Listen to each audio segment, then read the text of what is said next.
চলে আয়। Good night guys, আমি এখন ঘুমাবো। আর এখন দিমার ফোনে কার্টুন দেখছি।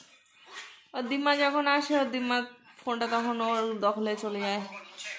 এখন থেকে মনে হয় 2 ঘন্টা আগে থেকে শুরু করেছে ফোনটা দেখা, এখনো পর্যন্ত ফোন দেখা শেষ হয়নি, খাওয়া দাওয়া শেষ হয়ে গেছে। এখন চুল মোছে টাওয়ালে মানে ওই তোয়ালে সুতো করা হয়।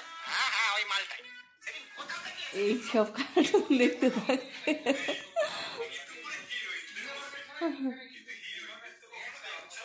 তাহলে গাইসদেরকে বলে দে, টাটা বলে দে। Tata, good night, like subscribe comment আর শেয়ার। Bye bye. আরে আরে কোথায় পালিয়ে যাচ্ছিস এত তাড়াতাড়ি? কি করছিস? চলে আসে, চেঞ্জ করবি, চলে চলে। ও এখন ড্রেস চেঞ্জ করবে। Bye bye. আচ্ছা ঠিক আছে ঠিক আছে, ড্রেস চেঞ্জ করবে, তারপর ও শোবে। ওর শোয়ার আগে অনেক রকম প্রসেস থাকে।